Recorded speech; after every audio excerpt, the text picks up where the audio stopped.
Malo soifua lau sunga pali. Malo fo nga lue. Tonua lewa fo le aso.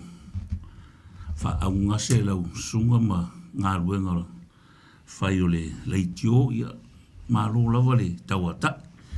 Ia e whataro whātu le pa ia mana malo si o tātou o tunu. O lo mwhai o na whaafonga mai. O le alava le ala leo mwhai o na e maua mai ei lungo le leitio, Facebook o YouTube. Ia mātou te whataro whātu. Malo le soifua, malo le lange ma. Whakaro whaku fo i le pa ia le au whai ngā ruenga le tua. So se whakawhai kaulanga o loo whanono manu a wā manuia o tama whanau. Malo lava le soifua, malo le whatoatoa. Ia mākou whakaro whaku fo i pa ia malo ki ngāma ka mā mākua. Nā kou o loo ngase kongo mauka ma whare mai. Ia lango maluingi na pēr le tua o tōta o tonga tina. Malo le soifua, malo fo i le lange mā. Ia le nei a fiafi. Ia wa sui foi la auto sila di mako lau ngei. Ia o le mako lau. Ia o le fionga ia taumasina peka ati. Ia sa lunga foi o le polkalami nei. Ia langa e ianga isi vaenga i kakau pea o ngā manino i la auto whaafonga. Ia ngā ruenga whai foi o lo ngā lue ai lea fionga ia kaumasinga. Ia o kaumasinga o mai lea fio anga o vaiusu, le susu alo maria koa, ma le whaari fio li, la kai urungia ma le ainga sa ungia. Ia o loo i kuka o ngavale. Ia o le sunga ia Rosalina Sio. O Rosalina e mai o longkama mai sakele, le fio sakele mo walo. Whapea le alo li i malo le ilua la kai le makua whapea ko o whao karima lama. Ia o sionkinga. Ia mai le afio anga maka ngō fienge o lauli. Ia fio ai le sao o usua li i mao ngalo whapea le whanga o li i ma le makua. Ala la kai lo la ko lua mai kua le fia ma le whare akua. Ia whapea kui sa mau. Ia o le afionga nga ia ngese o lo mako ko kolo nge mo le afionga ia kau masinga ia si kau wha malama ngisi o vaenga ia o mawhai o ngā au ngā kua i le pa ia ma le maru o le kākua ku. Malo soifua kau masinga malo soifua karo whalau.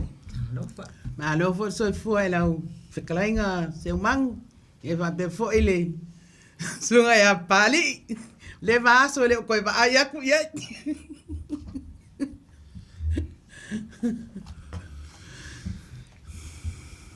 Ia. Nā ua umang whailo aku ia le mako lau nei. O le vaenga nei. O le vaenga mai le South Sea South Care ka ua o le Wild Child po le soifua manuia o whanau. Ia. Ngese, o le kelei o le upu ngei, o le social worker. E mawhai o nga e wha malama ili. Le winga kongu wa o le social worker. Po le au nganga laukele. I longa winga ina e kusai ma ngā ruenga whai o lo ko ngā rue. Ia, whawhitai mo le awanoa. Ia, o le social worker, ia, o te le lofa, matala tele le tatou ngangana. Ia, au tangata i whai ngā luenga lau tele. Ia, au waia, au nanga atu i tatou ainga, po tatou lalafanga, po tatou atunuu, Mali. Ia, e whapena. Ia, a tono lea o lea mati whai ngā luenga nei, i le mea tau le NGO po o le community. Ai o social workers i nei New Zealand. Ia, e to tele e tutusa uma whailonga, e a o onga, e whailato diploma, e whailato degree, a wale au nanga atu i tato ainga. Ia, ale mea e pe ala e tele e lua vaenga ese a social workers. E ele vaenga la lea e whainga luenga i communities, ai i o community i lau tele o tato la whanga iai. Nari. Au isi social workers, o social workers i whale mai, e whainga ruenga mole malo. Nari. Ai a tonu o le social worker le whaingai tele ape malamalama i tatu tangata. O le social worker le whainga luenga na tanga luenga le ta unei. O le o ranga tamariki. O le paenga la na, social workers la na, pe o lato e ngā lulue i lalo tu la fono. Nari. Pe lai o lato ia lalo tonu ai i le tu la fono, le malo i taimi nei. Ia o le lato ngā luenga e oe, e asi a inga o loa o iai whawhi tauli. Ia o tele o a inga na, e le fia wā ai mai mea ia ta o social workers. Ia, mari. Au ai e lato tali tonunga, o ta ngata ia e o atu, e ave e se lato whanau. Ai le ai, o le ngā luenga le social worker, e lato fisosoani, sa ili po ani whawhi tauli e mawhai. Ona fofo te tonu ala ainga i e lalo tu la fono. Mari. Ai pea o le social worker la na i e te tonu o le malo. O e whaauau a le whaapea wa over sasa le tina po tama. Pe wa over fo i au. Wa langona le tamtiti wa matuale fia fia. E po le ngā whaia onga po ni fo mai. Io, o social workers la ia ngā lulue a inga na, mama whai o na o, e abe e se meita meiti mō sina taimi, pe awai atu, e le mawhai a mātua o na tausi le lei, e le o pui pui le lei la tō whanau. Ia o social workers la na, i la lamtanga luenga na. Moa la o kilo fo i le ngalue inga mo le social worker. E social worker whale kālesia. La koula ia me whainga mea whale loku la kou ia. Ia, e fwoi la kou a onga, ai e se fwoi ia a wala ma social worker la ia oko. Ole me fwoi nga o le māngai o le au ili fwoi le lenga mangingo le lei. Inga ia sila fia le lei le mamaru rea kou ia kou a fio ako.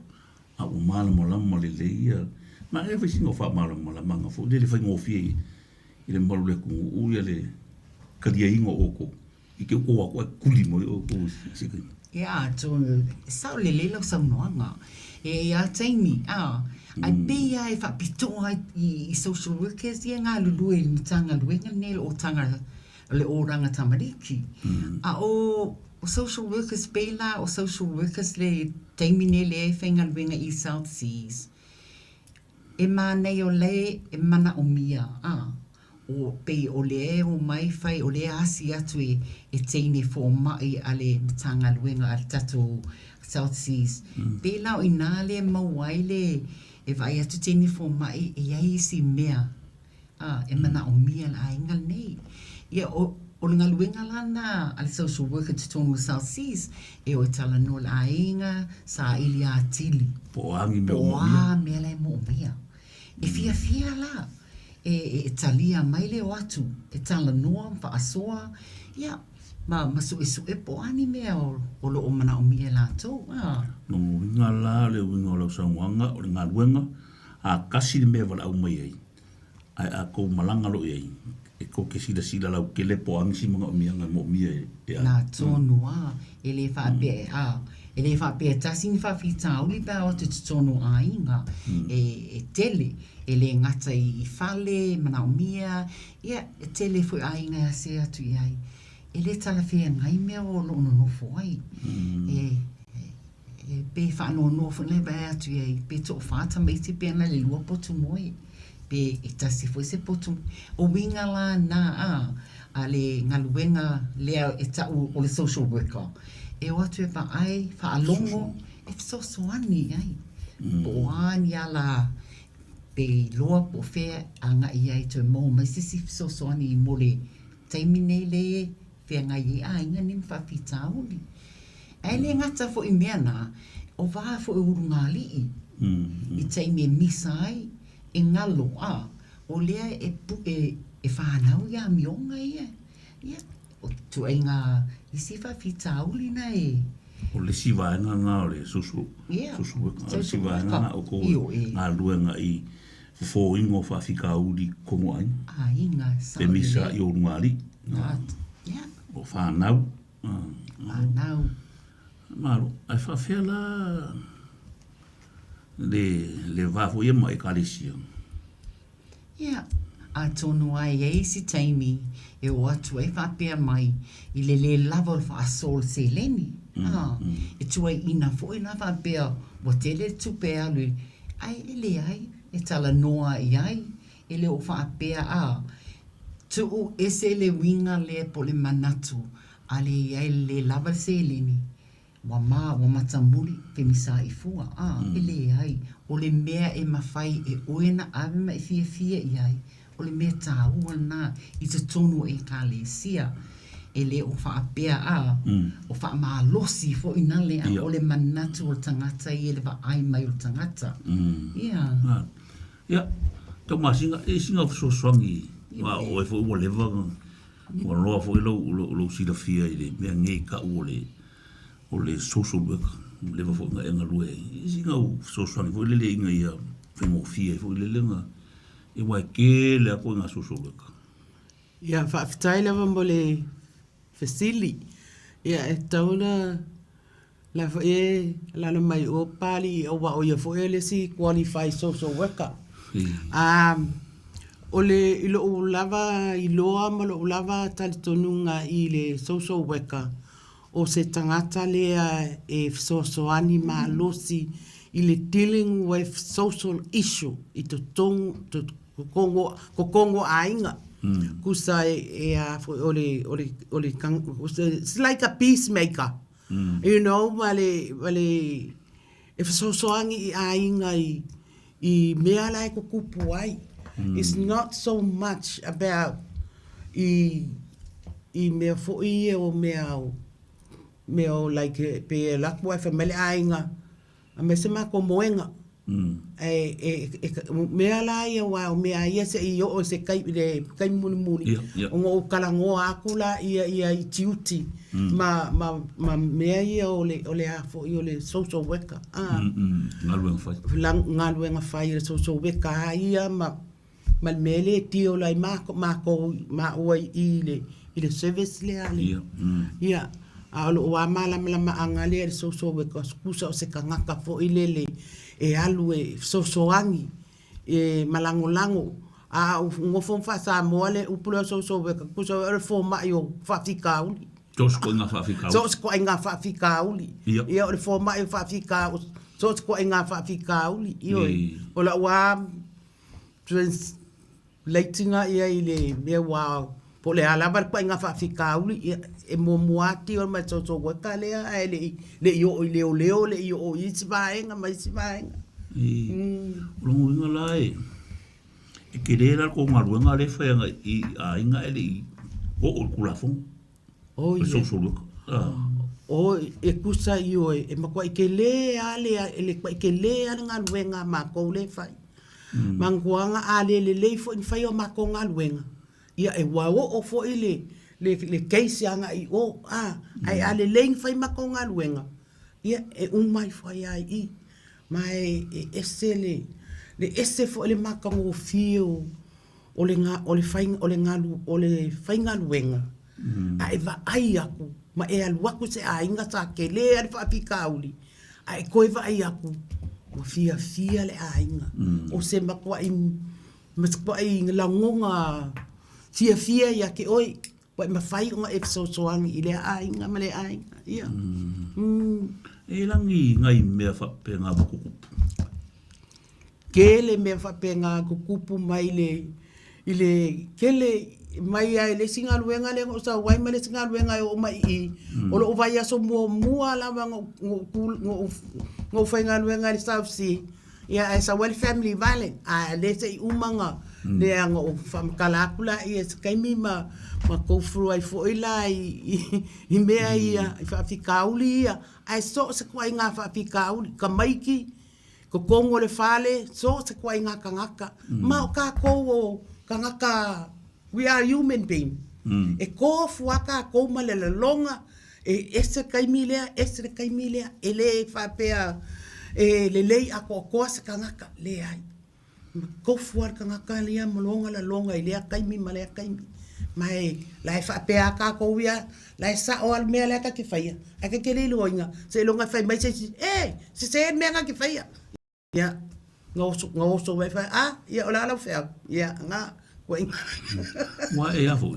Ole winga lo fam ole e isi social worker foi e fa nga e karesia le o nga lulu e nga i fa pui ole le pe se avese au voi le mole fa marusio ai mesia kupulang kalabo e alo ese mai afo wa ka crescida fa ngora le social worker ile dale lo la fa pui lo e kusa le ala male nga wenga le o kule fa nga ile I kongo ainga o me fia mo so sai e mangpuanga foila ese uma so weka because ese so weka le afapia o so weka uma so weka ai mangpuanga ese ya pela o e kalesia ia e alula e fa pela ke so weka e kalesia so swami le e ke lo fo ila le me ka kawonga fai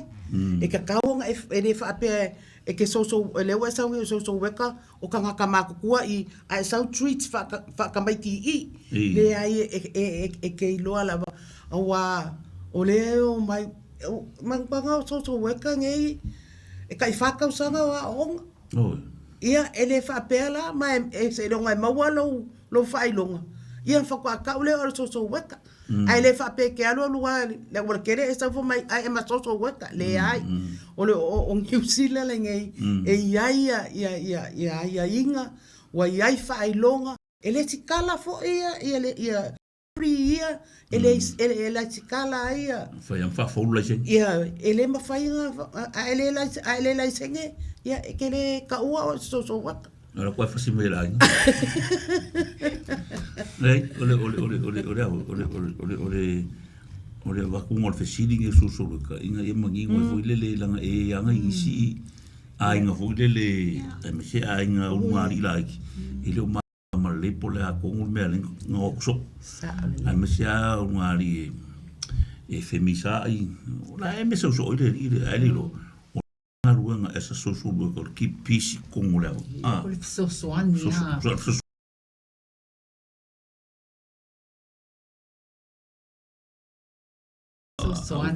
ya o le social worker a tonu al mena e tau tau fiei na o I le o doranga tamariki tau tau fiei ka fi mai ngisi fara ta ve o tupu mai ma wo se Soifua se ka mai kiki o ska ka makua ele ngata I tameti ngā luenga social worker. E foi social worker se ngā lulue mu tangata mātutua. Right across the whole board. Ese o le langona o tangata lewe e lana whailonga po ngā whea e ngā lue ai. Po tutono le whale mai, po tangata mātutua, po tamaiti, po le lautele o tatu communities le ai. Pe le te saunoa, iau isi e ka lesia, I e lato social workers e asi ma whai po kalame mo talabo I tutono pui. E ai, o mea umana, ia leta o le ingilisi, o le social worker. Ia a tono Samoa ia, o social workers I tutono no o whaiwhea. Pe o ina le go to pe ai en fa fitau ai o nei le wa tu sa le social worker ma ten for mai ali for mai ma fa ya o e le sene ia e ke practice sai ele ma fa la le wo sa le tu la fo nem fa na ta o social worker pe ale ai pe pa ia e wa o Samoa e ka wira lo Samoa ngani fa me ngi fi au wa ko por favor pa wa le o ngo fo anga sulu ye ka fiola o le fa le fa fiau ngani pa vo le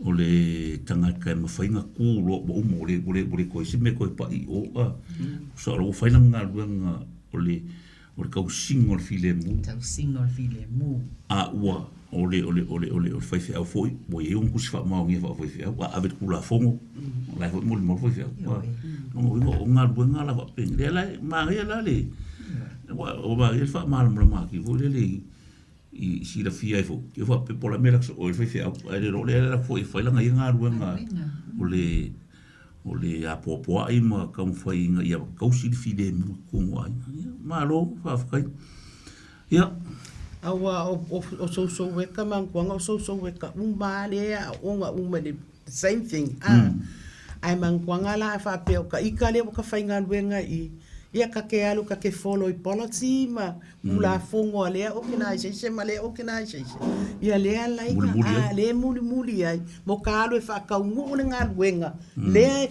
e fai mai ai le e foi ko karu ka kilo o foi fa vai ele me fai nga ela kwa o fai mele ke manga awai ai ke le follow up i me ai fai mai ele o kana je o le company o la o so o i la nga wenga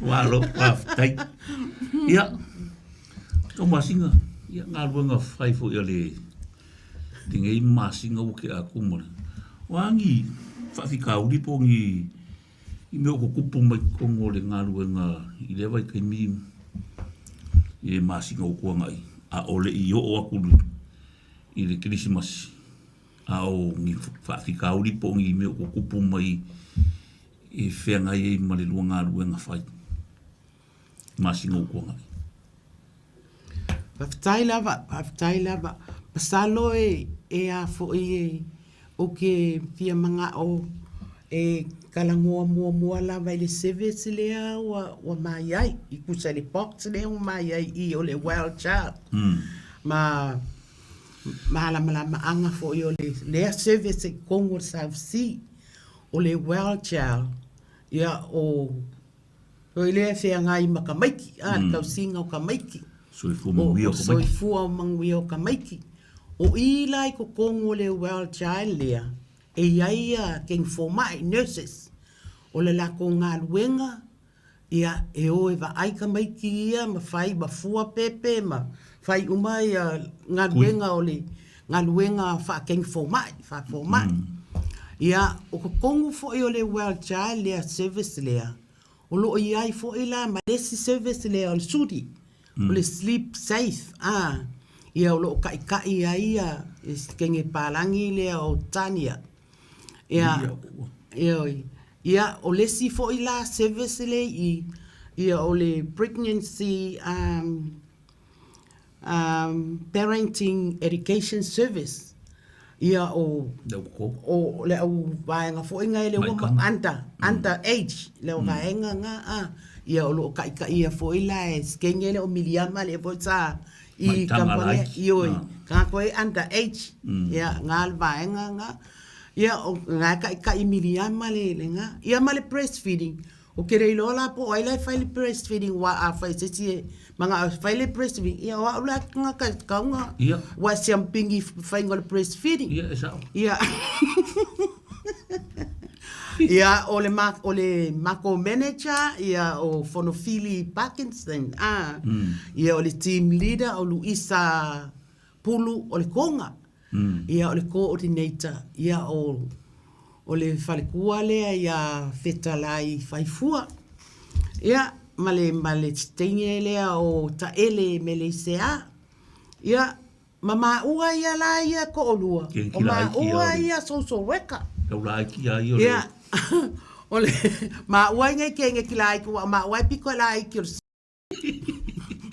ia ole process la ole afo ole o nurses o isis ole sudi ole pregnancy service ia o ia siasi ma fai ala ko kiuke ai afa pea la o aku ai mi ai fa fika uli ia fa fika uli la ngai ia o manga o miangi fale ngofo ai ia o le lea i o se koto le peppermint mea fale ia o le manga o le food parcel ia o le kele o le family violent emotional stress o ma fa fika uli nga Ia nga o mai lo la ia refer mai lo ia Maua. No. O mai lo ia Maua ia nga maki kilo lo la ia le referral le amai. Ki kilo ku ia le housing male benefiki le financial need ia au mai la ia referral nga ia mangkwanga la le South Sea o le ia la ko service le well-being.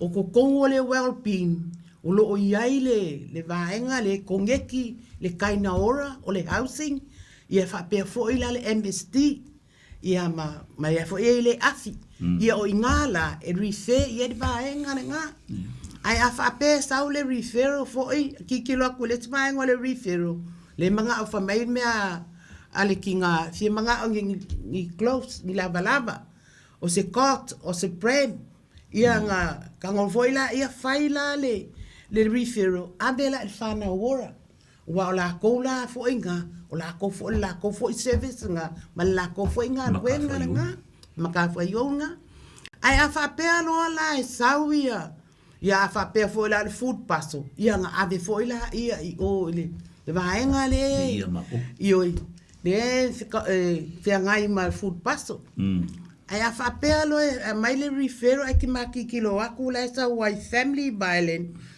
emotional stress or le physical abuse whatever me umanga io le me la nga ma u ala kamalanga ma u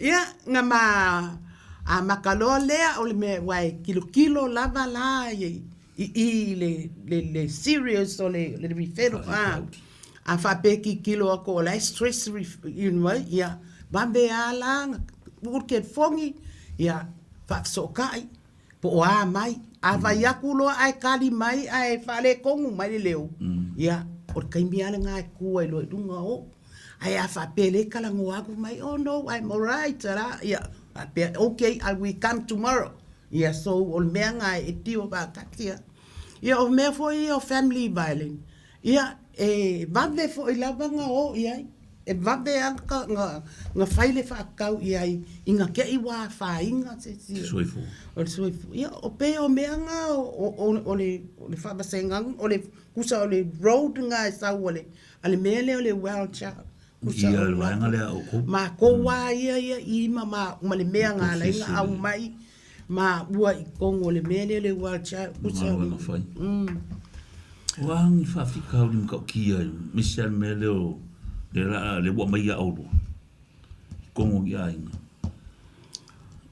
afa pe makuia se fa fika o ko ke o male o pe mo au ele i o a se ele i kaloanga o fainga luenga o fa so weka o ke le i o a o ia mo wa le abesele o le se ainga e mua lava o le ainga o le e amaka ku lava lau connection i le ainga i le uor ke fongi ma e kalangoa ia the tone of your voice e ke kalangoa ia i le ainga lea ma fai okay o amai ele fa ia nga amaka lo ia o ke wako kai au ele fa peala e ke alo e ka le ka umai le fa fika wa le au mai le story le fa fika ia nga ela kulola ia mangkwanga o la relationship o la connection ele a inga o le kile nga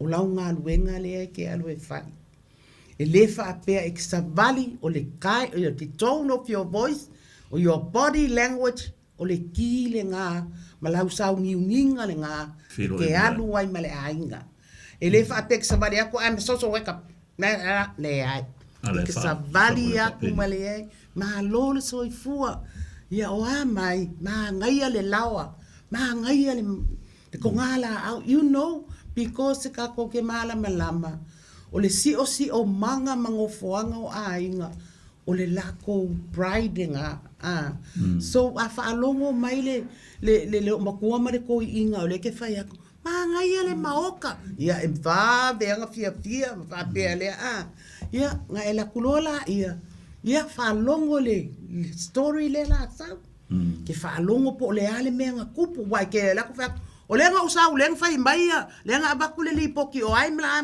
le ai. E ke alaku ia. Wa mai sio ko wa inga. Ia lenga usau ke asia si mai. Ia o le lei mea uma. Ia that's how e ke konekia ia a fai la vala le la fa pe mai. O leo fa makala mai ele a inga ia oe le mea lea. Ia nga le fa alongo lama. Ke fa alongo po le a lava la le ko ai nga case. O oe lava fai unga i ia wale lei. Ka ko fei loa. Pe ai loa nga ele ise tension yo. Ai fa pe le ke kilo ko le ele tension. Ia e ka kau loa nga e faia. O le ale me ka kau nga e faia. E ke iloa ia inga kaimine nga. Le mea ka kau nga e faia. O lo fau kua i ai, ma lo fai o seti ngā luenga, o le alama. E le whai ngofia la li ko ngā luenga? E le whai ngofia le mako ngā luenga o ngā, e a fia o mai oi. Awa o le sifoi requirement lea o le social worker, we have to have supervision. O le e wai le whape alu oi o a e sau inga, e sau le ngofo i le ai. E ke sau e ade este uma le mamafa o ngā luenga ia sa e whaia i o le mea ngā ka o le supervision e o le este koe ni. Malo. Le lalolangi. Hafkai. Leo, o le maa o wa e makori, ese mko i ngā whaafika auli o ainga. O le si whaafika auli e misa mai are au, misa le pō, wa uma i ungari, whangau. Ia video koe mai, o le au kei mako. Ia whai koro. Le ngā vidi ngei mea seo mangu whai mai o le anga. Ia ere i o mea i wa koe ngā keisa e pepelo mai fo i ungari. Ka langa i o, ngarua i o. Ia, e kele i o mea fo i whapenga. Wa le la e ke musu e whai aku ngā whai mai ai. A le mea sili o ngā ka ua, o lo walu le whale. Ia ngā e ngofo lea. Ia mai kilo i ku maanga. O ku lange i maanga lela e vai aku nge iai. O i ngai ma fai ai. O fe, oh, ale ale mea wale anga ia. O le ale mea lai ma ila mai ele li maulali. O le ale mea, ia, o i ngala. I ngai ke a makalo au wala e ke alwa kwai. Ia o le sila mea. O lea wapa ai mai mangkuanga o isikangaka. O la wale vanga fie manga o se fiso soangi. Ai fai ngā kāma le mawhai o ngā maua. Le ala wawa ai mai wa e aluaku ma e alaku ma e ngofo ma e whape. Oh, kai mai, wa ai mai whaalongo mai lo leo, your body language. Ia, e ke ia le wongo foi la le whape. O ka ika lea ka ke. Because I come through all those things. Le ala whape o hau lea ngā. Fasia o lo ko luanga po na ma misa fo yang ngafi fa pe ke ia la ia open up lo ma makala mai lo ia inga fo ila veti ba nga ma fa inga nga fo inga ia wa ala ko la ka fa malama ka so la mo ka de fa mo ka milo ko ka ro ka inga ka ile le mo o ko inga mi te na e mo ia e finga ka ngalue le ngole ko ke o ka mo o le mana ia la ina o social workers i le community malina faila fasili o to woman i leo ia o social workers la ia fenga luenga le oranga tamariki pe o la tola na e o maleo i ainga i fa fitauli e li poti atu awa o le li poti le sau o lo ele mafai ele tinana pui pe mafai ele tinana na va ai fa le lei ia fa na ia o te mina ia o social workers na nga italiana na uma leo e se ala social workers ia tau i le community o le ia le Manuia e Talanoa i ainga fautua iai pe ia le na saunoia e tau masina e lai mana o mi a fisosoani e lo fe fo i le o atu au social workers na i atu ma leo ia e la le popolenga na i a inga ea ai pe ia mea e te engage lo ma la inga lea ai mai se ata tau tangata e uana toe ta miloa e maua le au pepa. I me ia ma e whautua fo i ai i me fai te tusa uma ngaluenga o le anganga fia sosoani. O le anganga ia vai atu. Wa le toi wha moi sesi wa i loa le matua ia sosoani. Au wale tupu i fo whanau. O le anganga na o le social worker pe lea. E te vai atu sina mea le titi usui i te tone la inga le asi ma ngā lurue. Matua fia le loto vai atu iai. O i wamana ia le wa sa vali. Wa mata sa vali. Wow ngā le Talanoa. Ma nei ia ngā luenga i. No ngole. Wa ana ka oi ole e fa ngal kasia ngal lua up social worker.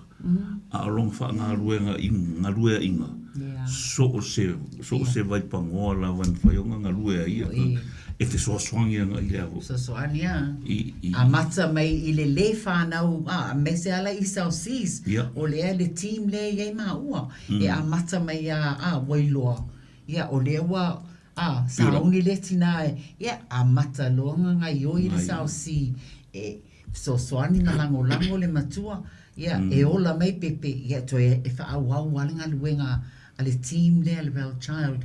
Ia mautinoa lewa mautu tina lewa ola fia ifo le tamtiti lea e mana ia I suppose for me e foi e le mate o tamasina ia o te iloi ma ua se singa ye fai e te le ale au nga o le experience la tamasina e o atu ia o lei e lava lona malama e fisosoani i le fai lea o lei te vai atu a lei fia e whawhanga pepe a leu ia e tūla i a lu fisosoani whaali ai o le au ngā na pe e a foi we're trying to educate our people if sosoani so they can help themselves e lea la o le ngaluenga la na le fai e ma fai e le matua ia ma ola mi fo whanau. Tā ua le awe o whanau ia onga, tā ua le whawhanga I mea ia, tā ua le whai teimi o le moi, be ea talanoanga nā le mau le awanoa, awa o isi tangata, mata muli, be le mawhai, le mawhai. E muse ta o mai le mele tu. Ki wolu o kala. Ia. A foi le mele na le mau le matu matanga luenga I le e watu loa a inga vai me o Samoa musu e tabili mai I le ofisa ma te le mana un social worker Samoa a le la wa alu la wa I lole au ngā o fisa ngā ia ma le Samoa a wa e malama le Samoa ni sa le Samoa abe mo e whawhika au ngā ia ai tu o matamuli e ala matamuli o le fefe mele vape boi lo e la le bisingisi lo ai e umai fu boi lo umai Samoa e alu nge ka o sisi la kuia ka masinga o le moko o story solo ka masi ka umengi ka o le winga mata to I le South Sea kusa pe kasi lua kolu o vai aso ai au mai lo le case o le family violence nga ka au mai lola ia o walu lo ia I ka ile ainga o wala ku loa mua o kalangoa ile mata ala la ai kilo ngali ia kalangoa le sau le mana ia oka e fanga mai lua o e ra ia faisi o le ko lua ia fai mai o le ama le ia uma lo kalangoa ia mo fa ku fo ia Whakuloa ia o ke mga omia se kaimi o ke kalangoa I lo kolua. Ia, ai whai mai, ai kami ia e musu o ke kalangoa I lo kolua. Ia, ai ke u whai mai leti kaimi ngā o whai aku iai. O le ala o umango o whekau I kamaloa mo whai. Ai whai mai lang kala. Ia la me ke kalangoa, vai ore kala whai mai e ke au. Mai, ia la me ke kalangoa ai fua ia e ke confuse ai. Whapea, okay, le that's my job. Ia, o kalangoa wa o aula pe a whai le mele o le family violence. A o le urunga ali. O ke kalangoa mua le kamalo, le whawhinge por kamaloa, o kalangoa I lea I.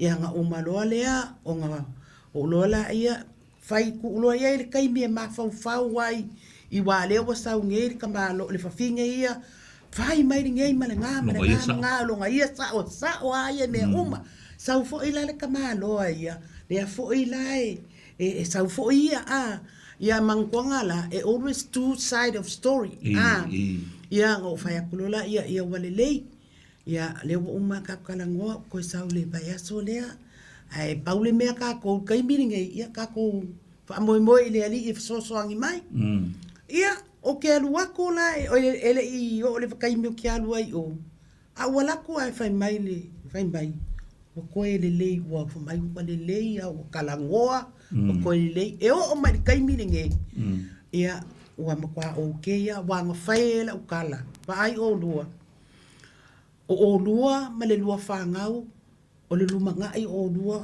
lua fa ngau kilo le lua fa ngau o a uma mea ia ke lua fai e ko kongo le fale le pu e uma e lua fa ngau o le asa la se lua la longa pe a makukua le lua fa ngau ai fai se ko o lua o so kama po se kengi o la fa ngau ai o mea le mea le ke lua fai o le asa lua la longa e le mangai ia le ala ngof kalanga o upunga makalanga o ke fai ai inga ia o ile yo la faku mo la ko nganga ia mangofo mafau ia ia o le ale me ia o ke alua kule o kai mina ningi la o okay wa fi wa kalango faku vai o leti mea mali o leti mea e kakau nga fai ke e kako o upu ka ke fa nganga ai mai se ala le kai mire ala la fai ko wa o la sui le nepi o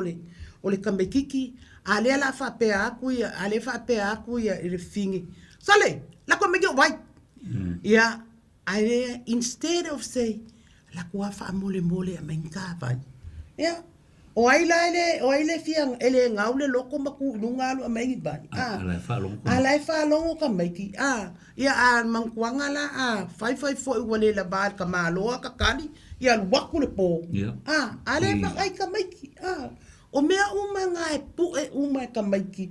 O mea umanga mangkuanga. Parents are the first teacher. Mangkuanga ka maiki ia. E o ka maiki lea onga. They already have attitude. Onga o kokongo le whale. Mafua mai i. A whai are o ara maka mea le o maa wifafu. Mea nga. O aso yo o whai ngā luenga i moa onga. A baku nge whai mai. Wale a onga bla bla bla. O fai aku, it's not the kid's fault.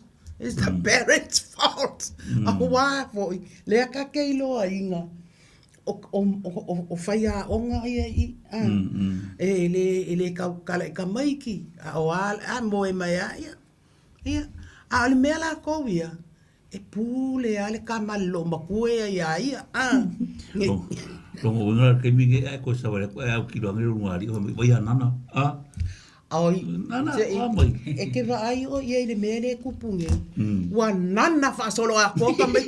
E ke va ia nana. Ia ele o mako but you know for se mangule me ia ke a. E pe e lo faku e isi kaimi.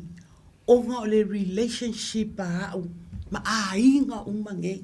Ma ai le si a inga o walu i ai ke la kule ululi le maka o le fafinge. O aluaku loa fai le makalangoanga. O ke foia o ke maangava aku. Ku mai le trai fa moa ma le falau ai lumo ala utoa. Ere ka maa loa. Wasau fai mai ke au peka. Fa afe kailo walofa. Ua peye ulu au kala mau upunga fai mai ke au. A wangala nga kupu le fala velabe, wangala nga uduli le maka o le fafinge, wakuma el kamaloa. O nga wafai mai le fala velabe, e ka iafer sa nga kupe o le fala velabe le a inga. A le wafai aku ele fafinge, o le fafele, e se me ai ka meki le engi ama nga. Ia, a le ala wafai elo la le mbisa, wai o ayala mangkwa wafai aku.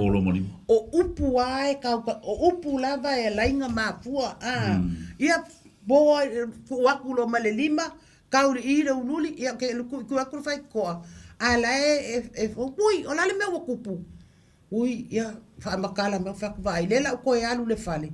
A lela wha akau mai kai me manga vai. O waluaku lo, whakanga ke i lo, whaku, kui mare whai, kui le whai ko ai kala mai whaku. Ui, lale mea wakupu.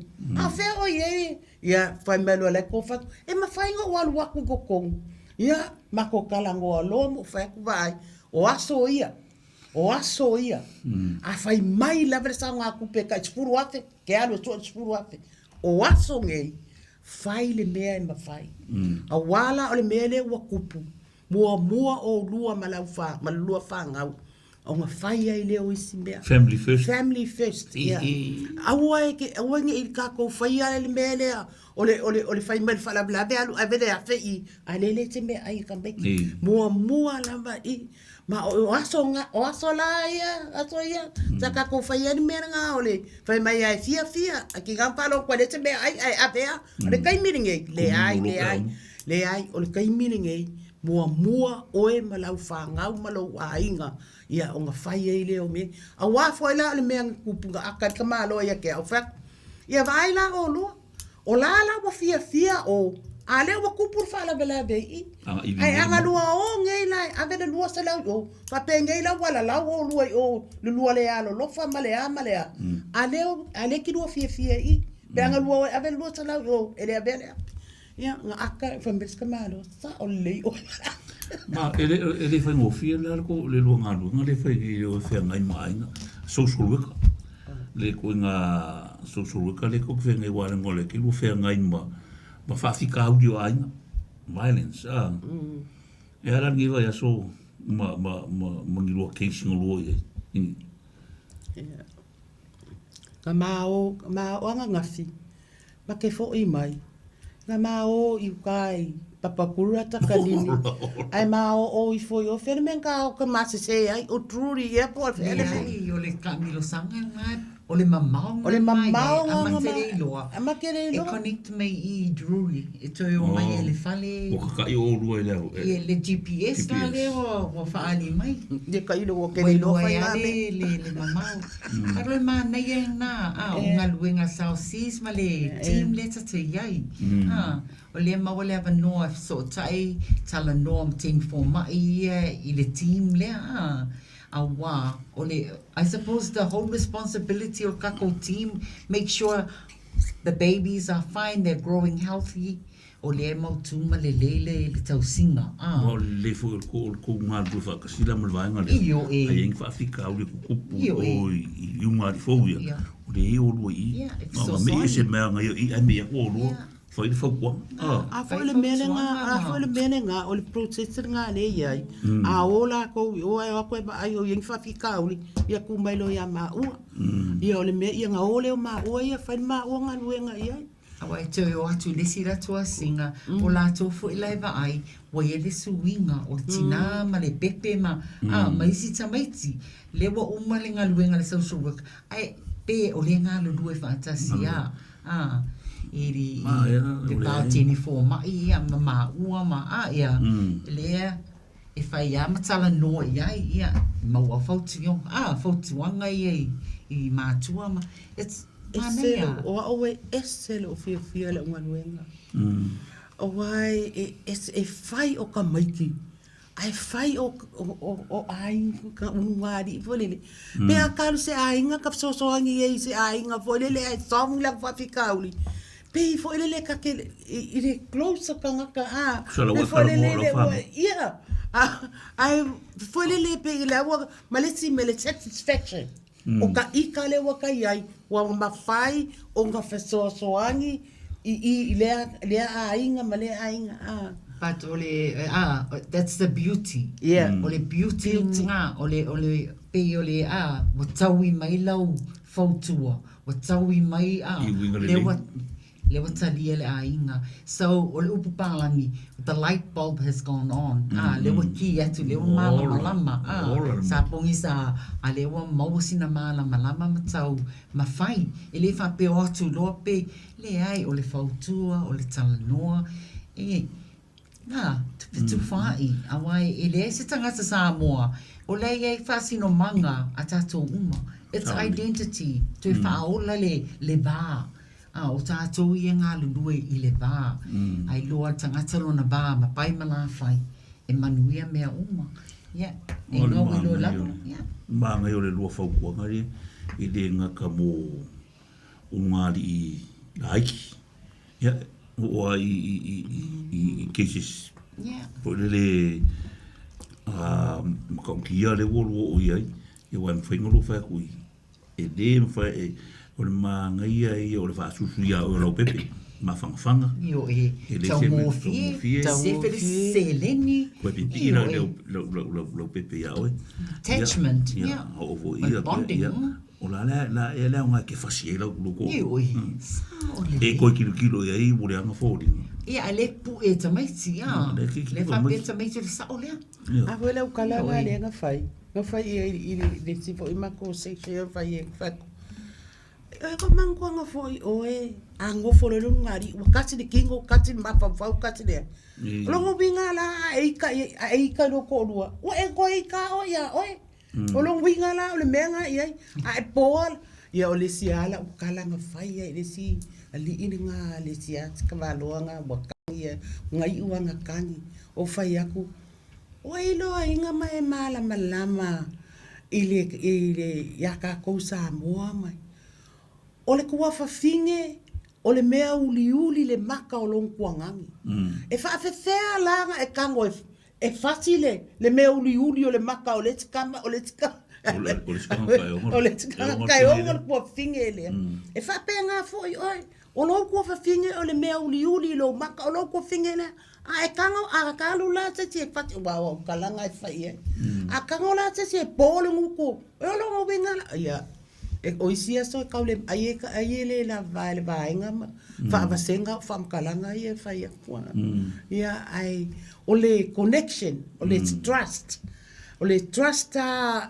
once you gain the trust from the family you know for kako they can do whatever you say ma o inga la sa o kan ko o o se makualele fa kualele mai e ka sabali aku ala fa ola mai e kari kongu i makalanga ia ma be ia ai ke oaia ele fa pe o skako poko po skako malosi le ai o le alofa o le ali o langa o God's wisdom manguanga pe fia o qualification pe fia o failonga pe fia ai if you don't have the wisdom of God yeah I don't think you do well faila se ke fuga mo kaukia e ke pe fa mo musoro oh yes I always say my prayer and I always every morning I say thank you God come and walk in front of me ke lo inga also say mel ke lo e pe nga luenga ye pai I think that's why it's very apple ke kulo la ka vale la wala God come with me Jesus come with me Jesus come with me and it's amazing le ai ele me faingo ele me fai eu foi ar kai minga wale o fiku se fulu fia fa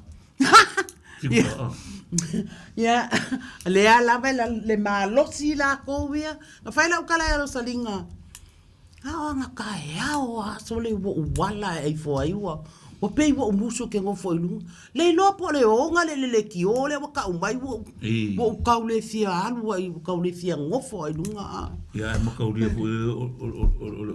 o le so ka ko ke mai e fa la wilo le nga luenga ma so le e fa la wilo lo nga luenga le se fai a pari so fai lo so ma lo fa tai ya o le la ka ko wa le o fa i fo le ngai ka usanga ya le ase ro fa ku nga fo i sai ma de la o vai kai mo so fia sa lo le ko Moses ka por kalambe i vai so la ko vai si vai nga mo ya o se ro fa ku nga fo i fa so worker i mele ole fa yo so fia ma ko ke ka maki ka ku solo ya era uma ku ya ele ia ka la poa ka ma fai nga mali ele ma fai fo i o nga fa pe aku ma ua a mea le mea lea, a mea le mea lea. Te ai, pau lava la ua o kakalo. Ia wha mua mua pea le ali. Kako wha lango ia Yesu. O lesi mea lava, ia kako kau mawhai lava, e whai le mea e mawhai. Aua le wha alongo aku ai le mawhai le ale ingo le mea. Nga whaile se paelo askurimi, ala kau mawhai ai alu e whai. Onga o lai fwoi vai akua. Wa whai mai le askurimi, ale se ainga lai o. Le ai. E au mai ai le alii, i lea mea ma lea mea, i lea kaimi ma lea kaimi. Ka ko whaalango lango. Ai le whape fo e la whape e whio mai Yesu, kau ai mai lalo mea ai a ka kou le ai. E whai lava o ka ko kiuke, mo ka ko ma ka ko ngā luenga. Ai a ka kou loa i le fuafua. E whai le mea e ke la longa, lai ke mawhaia. Whai fo i le mea e ke la longa, lai ke fia fia. Awange e kau mawhai, e ke alu e whai le mea, ai lai ke whaalongo aku. Ai, ke le manga o ke whai le mea. You know, lai ke straight ai. Whai le mea e ke fia fia ai malek. Lea kaimi ma lea kaimi ma lea kaimi. E au e saware kaimi malonga ai. E kala fo e saware kaimi malonga ai. Le kaloreri. O mea te tau mo le aso. Tau mo le aso. Fia fia. Fia fia. O le fia fia lava. O le fia fia lava. Mana tua tamaiti. Fia fia lava. Alu le fia fia. Ia, na so na whai eila ia. O taimi nei o le ava. O taimi nei o e vanga. Aua le ngalo tō whanau. Ia iai. Wha mua mua tamaiti o whai. Ai fua fua. Le fia fia le la o iai. Na wa sau no atu ia tau masina. Ai pe o meana safe moderation. Le moderation o le upu. If you're drinking, enjoying yourselves, that's okay. Ai fua fua. Aua le ngalo. O le iai le iai tamaiti. Your responsibility, first and foremost, your children are happy, your children are fed, everybody will be happy. Manuia. Mole ai. Malo, whaftai. Malo whafkai lau whionga ngese, i hape voi lau whionga kau masinga, ia wa karinga whialongo la vale, ringa ia whiawhi le rua Faasoa, e maka ngō whie, i lese ngā ruenga whai ngō whie, fo i lua ngā ruenga o loo whianga i nei, e te lea whawhi tauli, ia e whafkai o lea ke lua kokoma i lea kua, i lea aso ma lea aso, o wāle whianga i mga ruenga, i lea kai au, ma lea kai au, malo whaftai, ia Samoa na ua o tō whaafonga fo i le Faasoa fo ia lea whionga ia kau masinga, ia whape fo i lea whionga i angesi, no la usi la fia fo i meo o loko kupu i kukongu ainga, ma le la ngā ruenga wha au nanga lau kele po le social worker, e le ngata i kukongu o ainga whako a kia e ainga laiki. Ia e whapea fo i kukongu ainga o loo, ia i le femisa i ma le mau o se koafi ma lie ma se file mu, o le whaanongolongo ma tutoa fo i le la ua ngā luenga, ia e le whaingofia e whaafikai o le whaongalo la ua to mai, whaonga fo i lo la sila fia, pe o ngā i le waenga meka o social worker, ia o le ua whaailoa, le ua whaatino le la unanga, ia o le ua mōli mau ngā luenga, ia o le ai e maua lava le toa whimarie, e au ngoa ma se sori kula fongo, e au ngoa ma se ka pāo se fisosoangi e leo, a o lo whaia lava i le awa whakawhaka, ia ma le fisosoangi mai o le koe a ki la ua, ia tautonu, ia ua nofo whale fo ia saku ia maa ia Paul Kalami o le ta Faasoa, Soifua Manuia i le nei, waenga o le fiafi, ia e wha marulua ko foi, ia o le a foi sa o ko whaafonga o se whaamukalanga foi ua le kaukamari i la o ko whaafonga ia maru avi whale o le kaumwhai lava inga ia whaafai fie ia le ngangana, ia o lava le kaulongolongo inga o nanga a lea vaenga a le ka ngaluanga ngi South Sea South Care ya mai le afionga ya ngese fa pele afionga ka masinga ya male ka ngaluanga South Sea South Care ma ko ki fa to le nepo Soifua mai Manuia fa ka fo i la sunga pari mo le tau tuai na fo le akumu ya la fo kai me mai ai ngaluanga ko kaliui ya kulimuli au inga le lo formalanga le kua ya awang ia fea le ko le alan fai malanga fa ka mu mal manguia ya le kua ya Soifua mai manguia